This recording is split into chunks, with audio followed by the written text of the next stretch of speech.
The House Select Committee investigating the January 6th attack on the Capitol is expected to hold several public hearings, with the first one starting this Thursday. The panel says that it wants to publicly outline how former President Trump and some of his allies broke the law in their attempt to overturn the 2020 election results. So Scott MacFarlane is on Capitol Hill with more of this. Scott, good morning.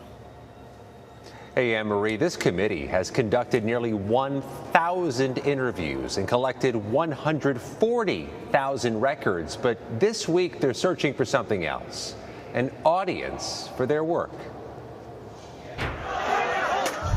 An assault unlike any in American history has led to an investigation unlike any other. Now the findings will be presented in prime time.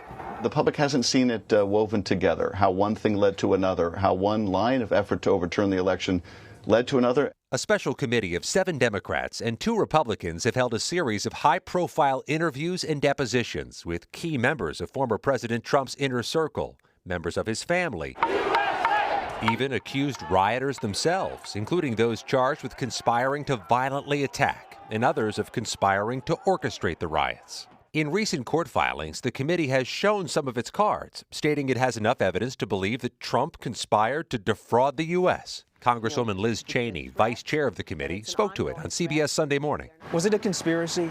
I think certainly, I mean, look, if you look at the court filings, do you believe it was a conspiracy? I do.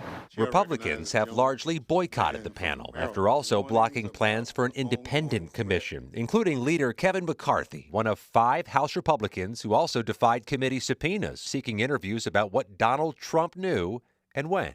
So is this really a legitimate committee, or is this a political committee going after their opponents? But Capitol Police Officer Harry Dunn, who helped defend the Capitol January 6th, says there is more at stake. I want justice. I want accountability, and I want justice for what me and my coworkers went through.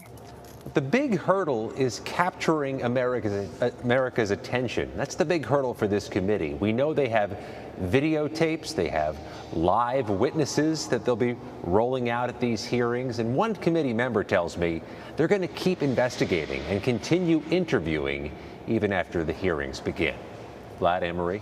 All right, so Scott, help me understand, what will the format for these hearings look like? Well, it begins at 8 p.m. Eastern Time Thursday, putting it right in the heart of prime time. It'll be happening right here on Capitol Hill. It'll look the part of a traditional congressional hearing. It'll have a panel up at a dais, 9 members, the 7 Democrats, the 2 Republicans. We expect back and forth with witnesses, but that's where the similarities with traditional congressional hearings end. There won't be the back and forth infighting. There won't be the opposition among members, because they're all speaking with one voice. They're all unified, and to a degree we expect this to be choreographed. We expect the witnesses to be in lockstep with the panelists. It'll go roughly 90 minutes to 2 hours, and we do expect some video elements to be shown, projected in the hearing room, and then of course on TV across the country. Yeah, I was even reading that they have a former TV executive that they're or the panel is working with, I presume, to make sure that they can keep, eyeballs on the TV during prime time. There's a lot of competition. But, with this sort of thing, you got to wonder whether or not they're aiming to influence people's opinion, or, are the people who tune in already are in line with what they expect to see coming out of the committee? That's a great question. Clearly their mission is to change hearts and minds, but the open-ended question right now is, are their hearts and minds to change? Or is everybody's opinion baked in over the last 16 to 17 months? Adam Schiff, one of the panelists on this committee who spoke with Face the Nation yesterday, says he hopes there are some persuadables out there who will tune in and have their minds open. That being said, this is why you have to have, as a committee, some degree of theater. You have to captivate, you have to intrigue, and the committee has said unequivocally they're going to be showing images that haven't been seen before, a bit of a sell by the committee.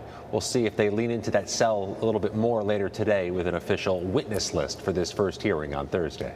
Yeah, that I think, Anne-Marie and Scott, is what I'm curious about. There are people whose minds are made up. But if there is information that we, the public, you in the media, the press, who cover Capitol Hill have not yet seen. That could be something, guys, that changes people's minds about what transpired that day. And as you know, Scott, CBS News interviewed Congresswoman Liz Cheney on CBS Sunday Morning, and she said that the insurrection is an ongoing threat. Tell us why she feels that the former president, President Donald Trump, hasn't shown any remorse and why that threat remains. And if so, will we see that clearly when they lay out the evidence in prime time? Yeah, Vlad, they've been emphatic on this January 6th committee. They believe their mission is at least partly to protect and preserve democracy. That January 6th was the beginning of a threat that will continue through 2025, January 6, 2025, if there isn't proper deterrence, accountability, and transparency about what happened and for the people responsible for January 6, 2021. Will they connect this to Donald Trump? They've already shown their cards. Yes, they will. They've said in their court filings as part of their investigation, as they tried to get emails and interviews, that they believe, they have a good faith belief that Donald Trump conspired to defraud the United States. And we know some of the witnesses they've called. Some of the January 6 defendants, the rioters themselves, have been called to testify before this committee. And these are rioters who in court have said Donald Trump or the White House ellipse speech was part of their motivation, if not their singular motivation, for going to the Capitol on January 6th. We get a sense of the trajectory of this committee, but beginning Thursday night, we see how they get there. But there's also two other missions to mention. They want to draft legislation out of these hearings to protect against another challenge of the electoral count. That'll be part of what they're doing, is to kind of inform legislation, but they also want to make a historical record. They want this to go down in history for generations to come, so they know the singularity, the unprecedented nature of what happened here last year. Scott, thanks so much.